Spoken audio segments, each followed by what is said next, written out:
Good morning my dear students. आज की इस क्लास में हम लोग बेटा अपने बीएससी नर्सिंग के लिए मोस्ट इम्पॉर्टेंट फिजिक्स के एक टॉपिक की बात करेंगे, जो है बेटा वेव्स, जिसको हिंदी में हम लोग बेटा तरंग बोलते हैं। इस चैप्टर से हर साल आपके 2 क्वेश्चन फिक्स हैं कि आपके पेपर में पूछे जाएंगे। बीएससी नर्सिंग के पेपर में वेव या तरंग, जिसको हम लोग कहते हैं, इससे क्वेश्चन पूछे थे। तो आज हम इसके कुछ कॉन्सेप्टों को सीखेंगे और इससे रिलेटेड जो आपके प्रीवियस ईयर कुछ इंपॉर्टेंट क्वेश्चन है उनको सॉल्व करेंगे। सबसे पहले आपको वेव्स की इक्वेशन पता होनी चाहिए बेटा। किसकी इक्वेशन पता होनी चाहिए? वेव्स की। तो वेव्स की जनरल इक्वेशन होती है बेटा x equal to a sine omega T plus 5 1। इसको मान लीजिए, ये आपकी एक वेव की इक्वेशन है। इसको पहली वेव 1 मान लीजिए। मान लेते हैं दूसरी वेव है x2 equal to a sine omega T plus 5 2। ये आपकी 2 हैं। सबसे पहला क्वेश्चन जो यहाँ से बनता है बेटा, वो आता है तरंगों के बीच कालांतर। सबसे पहला क्वेश्चन ध्यान समझिए बेटा, तरंगों के बीच कालांतर। ठीक है बेटा, जिसको हम लोग इंग्लिश में बोलते हैं बेटा फेज डिफरेंस। क्या बोलते हैं बेटा? Phase difference. पहला क्वेश्चन जो यहाँ से बनेगा, 2 वेव दी जाएंगी और उसमें से आपसे पूछेगा तरंगों के बीच कालांतर या फेज डिफरेंस पूछेगा। तो देखिए, कालांतर या फेज डिफरेंस का सूत्र होता है बेटा, इसको फाई से रिप्रेजेंट करेंगे। किससे रिप्रेजेंट करें? फाई से। और वो सूत्र हो जाएगा φ1 माइनस φ2। ये आपका याद रखना, ये हो गया फेज डिफरेंस का आपका सूत्र। पहला इसको बिल्कुल याद रखिएगा। जब भी 2 तरंगे दी जाएं और उनके बीच में आपसे कालांतर पूछे या फेज डिफरेंस पूछे, तो ओमेगा टी में जो जुड़ या घट रहा है उसको, इन दोनों के एंगलों को आपस में सब्ट्रैक्ट कर देना है बस। अब हम बात करते हैं दूसरे क्वेश्चन की। आपसे क्या पूछा जा सकता है बेटा? अब इसी तरह का दूसरा क्वेश्चन आपसे पूछा जा सकता है, बी नंबर। यहां से आपसे पूछा जाएगा रिजल्टेंट वेव। क्या पूछा जाएगा बेटा? रिजल्टेंट वेव, जिसको हिंदी में हम लोग बोलते हैं बेटा परिणामी आयाम। अब 2 तरंगे दी जाएंगी और आपसे कहा जाएगा कि इसका बेटा परिणामी आयाम बता दीजिए। तो जब भी परिणामी आयाम बताना हो, देखिए मैं इनको नाम दे देता हूँ। इसको A1 दे दीजिए, इसको A2 दे दीजिए, क्योंकि अलग अलग हैं। ठीक है, तो ये A1 हो गया, ये A2 हो गया। तो हमेशा सूत्र लगेगा बेटा, परिणामी आयाम को A से दिखाएंगे। A इक्वल टू A1 का स्क्वायर प्लस A2 का square plus 2A1 A2 cos phi.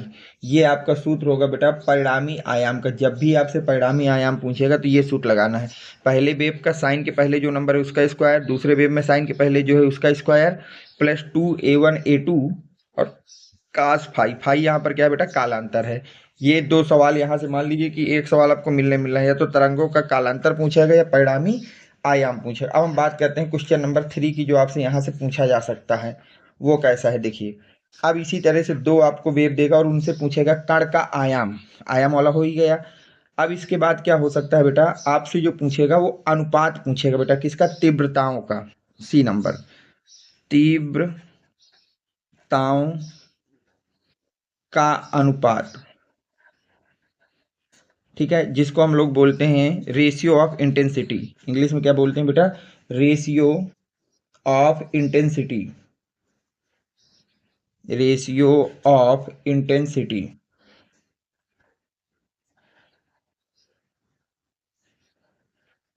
Intensity. ठीक है, तो देखिए जब भी आपको तीव्रता निकालनी हो बेटा, आई मिनिमम, इसको आई से रिप्रेजेंट करते हैं। क्या निकालना हो बेटा? I minimum. तो उसका सूत्र हो जाएगा रूट के अंदर I1 प्लस रूट के अंदर I2 और पूरे का होल स्क्वायर हो जाएगा। ये आई मिनिमम है तो यहाँ माइनस लगा देना। और अगर आपको आई मैक्सिमम निकालना हो, क्या निकालना हो बेटा? आई मैक्सिमम, तो वहाँ पे सूत्र हो जाएगा रूट के अंदर I1 प्लस रूट के अंदर I2 का होल स्क्वायर। ये आपका तीव्रताओं का सूत्र हो गया। जब भी आपको इंटेंसिटी का रेशियो आई मिनिमम फाइंड करना हो तो I1 माइनस I2 का होल स्क्वायर और मैक्सिमम I1 प्लस I2 का होल स्क्वायर। ये आपका फार्मूला हो गया। अब देखिए हम लोग इसकी बात करें, ये आयाम के साथ किस तरह से रिलेटेड होगा। तो जो इंटेंसिटी होती है वो इनवर्स डायरेक्टली प्रोपोर्शनल होती है स्क्वायर ऑफ आयाम। आयाम के क्या होती है बेटा, या रिजल्टेंट जो वेव होते हैं उसके स्क्वायर की इक्वल होती है। बस इस रेशियो को याद करके बस 3 ही सवाल यहाँ से बनते हैं और तीनों सवालों को अच्छी तरह से आपको सीख लेना है ताकि कोई भी सवाल यहाँ से आपका गलत ना हो। उम्मीद है कि ये तीनों कॉन्सेप्ट आपके समझ में आ गए होंगे। 2 वेव दी जाएंगी बेटा, उनमें से कौन कौन से सवाल बन सकते हैं अगर हम बात करें तो उनमें से पहला सवाल बनेगा बेटा तरंगों के बीच कालांतर का। तो कालांतर कैसे निकलेगा, पहले के एंगल को दूसरे के एंगल से हमको सब्ट्रैक्ट कर देना है। दूसरा सवाल बन सकता है बेटा परिणामी आयाम, तो परिणामी आयाम क्या होता है ये आपको फार्मूला याद रखना। और तीसरा है तीव्रताओं का अनुपात, तो आई मिनिमम इस तरह से और आई मैक्सिमम इस तरह से। अब हम क्वेश्चनों से समझेंगे बेटा एक एक सवाल को क्या कह रहा है कैसे लगेगा। पहला क्वेश्चन देखिए क्या कह रहा है बेटा, ध्यान से समझिए। ये आपका 3 बार अब तक बीएससी नर्सिंग में सवाल पूछा जा चुका है, इसको ध्यान से पढ़िए। 2 waves having equation x1, 2 wave है बेटा उनकी इक्वेशन दी गई है। 2 वेव्स हैं उनकी क्या दी गई है बेटा, इक्वेशन दी गई है। x1 इक्वल टू बोल रहा है a sin omega t plus five 1, comma x2 equal to बोल रहा है a sin omega t plus five 2। तो देखिए वेव की अगर बात की जाए तो पहली वेव इक्वेशन दी है x1 equal to a sin omega T plus five 1 and x2 दिया गया है। आपको क्या दिया गया बेटा, x2 इक्वल टू दिया है a sin omega T plus five 2। If the resultant wave the frequency and amplitude remains equal, जो फ्रीक्वेंसी है और एम्पलीट्यूड इक्वल है आप दोज सुपर इम्पॉसिबल वेव्स, ठीक है, then phase difference between them, तो उसकी फ्रीक्वेंसी और एम्पलीट्यूड क्या है बेटा इक्वल है, तो आपको बताना है फेज डिफरेंस। आपको क्या बताना है बेटा, फेज डिफरेंस, यानी कि phi equal to question mark. ध्यान समझिए, हिंदी वाले ध्यान देख लें। 2 तरंगों का समीकरण दिया गया है और उसमें परिणामी तरंग की आवृत्ति और आयाम इक्वल है, यानी कि ए की बात बोल दी गई है कि ए आपका इक्वल हो जाएगा किसके, परिणामी आयाम किसके, आवृत्ति के इक्वल है, ठीक है। तो आपसे पूछा गया है कि इनके मध्य कालांतर क्या होगा। मैंने आपको देखिए आयाम के फार्मूला लगा दीजिए, इंटेंसिटी का फार्मूला लगा देते हैं। तो आयाम इक्वल टू क्या होता है, ए इक्वल टू रूट के अंदर a1 square plus a2 square plus 2a1 a2 cos five, ये फार्मूला होता है बेटा, ध्यान से देख लीजिए इसको सही यहाँ तक।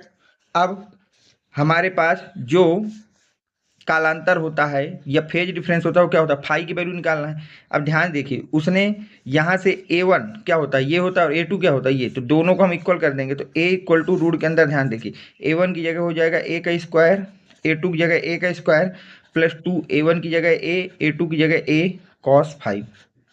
यहाँ तक कोई दिक्कत नहीं है। अब सवाल में साफ साफ बोला है उसने बेटा तरंग की आवृत्ति और आयाम सेम है, तो आयाम तो ये होता है और आवृत्ति क्या होती है, ये वाले नंबर को आवृत्ति कहते हैं बेटा। तो यानी कि ये और ये सेम है, तो कैपिटल ए की जगह हम स्मॉल ए लिख सकते हैं इक्वल टू रूट के अंदर ये क्या हो जाएगा 2a स्क्वायर कॉस फाइव।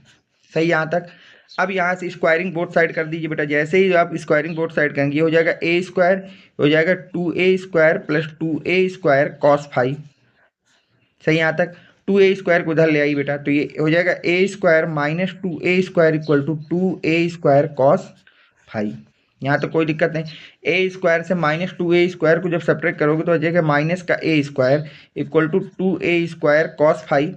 अब 2a स्क्वायर को डिवाइड में ले आइए बेटा, 2a स्क्वायर इक्वल टू कितना हो जाएगा कॉस फाइव, a स्क्वायर से a स्क्वायर सब्ट्रैक्ट हो जाएगा बेटा, तो ये हो जाएगा माइनस का 1/2 equal to cos five, minus का 1/2 इक्वल टू कितना हो जाएगा बेटा कॉस फाइव। और अगर हम बात करें कि माइनस 1/2 कॉस की किसकी वैल्यू होती है बेटा, तो ये वैल्यू होती है कॉस 2π/3 की।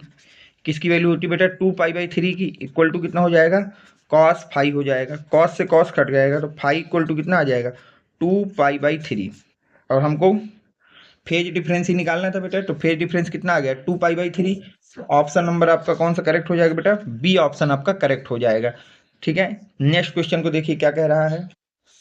अगला क्वेश्चन कह रहा है बेटा the displacement of the interfering light waves are y1 equal to इतना दिया है 4 sin omega T and y2 equal to 3 sin omega T plus π/2। What is the amplitude of the resultant wave, आपसे amplitude पूछा जा रहा है resultant wave का।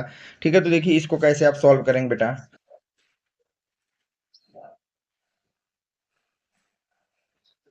देखिए आपको एक वेव, फर्स्ट वेव दी है y1 equal to 4 sin omega t, और सेकेंड वेव दी है y2 equal to 3 sin omega T plus pi by 2। ये दो आपको वेव दी गई है। आपसे क्या पूछा गया बेटा, एम्पलीट्यूड। आपसे पूछा क्या जा रहा है बेटा, एम्पलीट्यूड आपसे पूछा जा रहा है। एम्पलीट्यूड मतलब ए इक्वल टू क्वेश्चन मार्क।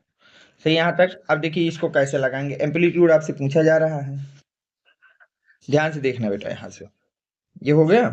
अब हम यहाँ से एम्पलीट्यूड का फार्मूला अप्लाई कर देंगे, तो ए इक्वल टू फार्मूला क्या होता है, A1 square A2 square plus 2 A1 A2 cos 5, ये फार्मूला होता है बेटा।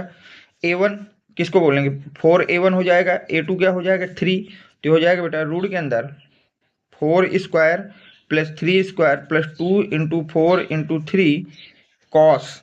अब देखिए यहाँ पे ओमेगा टी के पास कुछ नहीं है, तो इसको कर लीजिए ओमेगा टी प्लस जीरो। कितना कर लीजिए बेटा, ओमेगा टी प्लस जीरो। तो जीरो और पाई बाई टू दोनों के बीच में अंतर कितने का बेटा, जो डिफरेंस होता है वही आपका फाइव होता है, तो पाई बाई टू का डिफरेंस है, तो यहाँ लिख दिया पाई बाई टू। अब यहाँ देखिए ध्यान से, क्या आपके पास जो 4 का स्क्वायर हो जाएगा 16, 3 का स्क्वायर 9। अब 4 का 2 से मल्टीप्लाई 8 और 8 का 3 से, तो हो जाएगा 24।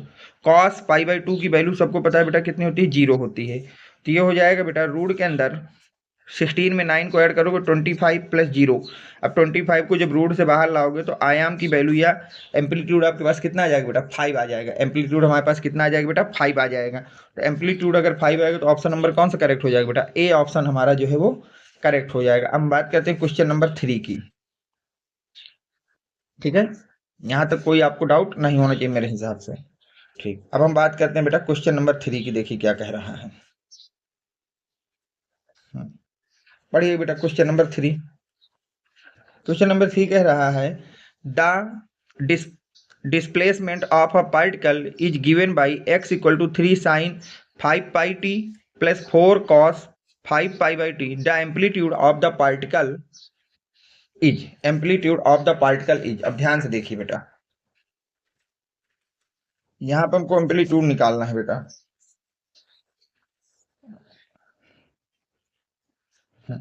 तो आपको इक्वेशन दी है x equal to 3 sin 5 pi by t plus 4 cos 5 pi by t, ये आपको दी गई है। अब देखिए जब भी केवल एक आपको इक्वेशन दी जाए बेटा, तो आप हमेशा, ये हो गया आपका A1 और ये हो गया आपका A2, यहाँ तक कोई दिक्कत नहीं। एम्पलीट्यूड का फार्मूला हो जाएगा रूट के अंदर A1 square plus A2 square. ठीक, ये आपका फार्मूला होगा A1 square plus A2 square. जब भी आपको फेज डिफरेंस में केवल एक ही इक्वेशन में दो फैक्टर दिए जाए, साइन के एंगल, साइन कॉस, तो आपको हमेशा एम्पलीट्यूड के लिए ये फार्मूला लगाना बेटा।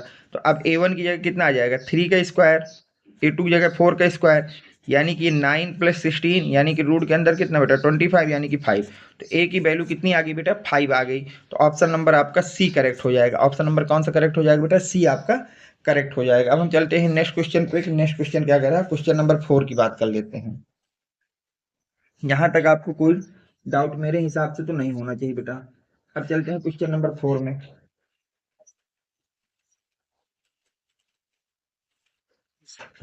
पढ़िए बेटा क्वेश्चन नंबर 4 क्या कह रहा है। Two waves y1 equal to इतना, y2 equal to superimpose to form the resultant wave whose amplitude. Amplitude आपको बताना है बेटा। देखिए दो वेव्स हैं, तो पहली वेव है y1 equal to A1 sine omega t minus का B1। ओके, दूसरी वेव है y2 equal to A2 sine omega t minus B2। ठीक है, अब इसको A1 मानिए और इसको क्या मानिए, A2 मान लीजिए। तो जो आपका बेटा एम्पलीट्यूड का फार्मूला होता है वो क्या होता है, A इक्वल टू रूट के अंदर A1 square plus A2 square plus 2A1 A2 cos 5, ये होता है। आइए A1 की जगह हम रखेंगे कैपिटल A1 का स्क्वायर प्लस कैपिटल A2 का square plus 2A1 into A2 cos अब ये डिफरेंस क्या हो जाएगा बेटा, ये हो जाएगा कितने का डिफरेंस है बेटा, माइनस बीटा 1 से बीटा 2 जा रहा है, यानी कि ये हो जाएगा बीटा 1 माइनस बीटा 2, ये आपका डिफरेंस आ जाएगा बेटा। अब देखिए यहाँ पे आप फार्मूला मिलाइए, पहला फार्मूला क्या कह रहा है, a1 square a2 square 2a1 a2 cos beta 1 minus beta 2, तो आपका ऑप्शन नंबर ए करेक्ट हो जाएगा। ऑप्शन नंबर कौन सा करेक्ट हो जाएगा बेटा, ए करेक्ट हो जाएगा। ठीक, अब हम चलते हैं लास्ट क्वेश्चन में बेटा आज की क्लास में, बहुत ही ज़्यादा इंपॉर्टेंट क्वेश्चन है, क्या कह रहा है उसको ध्यान से पढ़िए। देखिए अब कह रहा है बेटा, if the ratio of amplitude of waves is 2:1, तो रेशियो है, मान लिया पहली वेव्स है जिसका एम्पलीट्यूड है a1 और दूसरी वेव है जिसका एम्पलीट्यूड है a2, ये रेशियो दिया गया है 2:1। Then the ratio of minimum and maximum intensity, आपको मिनिमम और मैक्सिमम इंटेंसिटी का रेशियो बताना है। तो देखिए इंटेंसिटी हमको पता है बेटा, डायरेक्टली प्रश्न होती है ए की स्क्वायर, तो अगर हम निकालेंगे intensity of 1 divide by intensity of 2 का रेशियो, तो हो जाएगा a1 square by a2 square. सही यहाँ तक, a1 बाई a2 का मतलब हो जाएगा a1 बाई a2 का whole square. a1 by a2 की वैल्यू कितनी है बेटा, 2/1 है, तो हो जाएगा 2/1 का स्क्वायर। तो यहाँ से आपके पास बेटा i1 और i2 का जो रेशियो आएगा वो आ जाएगा 4:1, यानी कि हम यहाँ से पुट कर सकते हैं कि जो i1 है उसकी वैल्यू है 4 और जो i2 है उसकी वैल्यू है 1। अब हमको क्या निकालना है, देखिए ये नहीं सवाल, ध्यान पढ़िए, मैक्सिमम एंड मिनिमम इंटेंसिटी का रेशियो बताना है। तो मैक्सिमम, तो आई मैक्सिमम इक्वल टू होता है बेटा रूट के अंदर i1 प्लस रूट के अंदर i2 का स्क्वायर का रेशियो लेना किसके साथ, आई मिनिमम, तो आई मिनिमम होता है रूट के अंदर i1 माइनस रूट के अंदर i2 का होल स्क्वायर। करेक्ट है बेटा यहाँ तक। अब i1 की जगह जब रखेंगे बेटा रूट के अंदर 4 माइनस प्लस रूट के अंदर 1 का स्क्वायर डिवाइड बाई रूट के अंदर 4 माइनस रूट के अंदर n का होल स्क्वायर। सही यहाँ तक। अब 4 रूट से आओगे 2 आ जाएगा, 1 रूट के बाहर आएगा 1 आ जाएगा, का स्क्वायर डिवाइड बाई 2 माइनस 1 का स्क्वायर। 2 को 1 से जब ऐड करोगे तो हो जाएगा बेटा 3 का स्क्वायर डिवाइड बाई 1 का स्क्वायर। तो यहाँ से आपका आंसर जो है बेटा वो निकल के आएगा बेटा, ध्यान से देखना बेटा, I maximum divide by I minimum equal to 3 का स्क्वायर 9, 1 का स्क्वायर 1, तो आपका रेशियो कितना आएगा, आई मैक्सिमम आई मिनिमम का 9:1। ऑप्शन देख लीजिए बेटा 9:1, फर्स्ट ऑप्शन आपका करेक्ट हो जाएगा। तो आज की इस क्लास में बेटा मैंने आपको मोस्ट इम्पॉर्टेंट जो वेव्स चैप्टर के 5 इम्पॉर्टेंट क्वेश्चन थे वो आपको कराए और उनके कॉन्सेप्ट को भी समझाया। अगर आपको ये वीडियो पसंद आया है तो प्लीज़ वीडियो को लाइक करें, चैनल को सब्सक्राइब करें, और जो भी बच्चे अभी तक हमारे टेलीग्राम चैनल से नहीं जुड़े बेटा, वो बच्चे मेरा टेलीग्राम नंबर लिख लेना बेटा 7880960882, ये मेरा व्हाट्सएप नंबर है, इसमें अपना नेम लिख करके मुझको प्रोवाइड करा देना है, जहाँ से मैं आपको टेलीग्राम में ज्वाइन करा दूंगा। Thanks for watching, next video coming soon.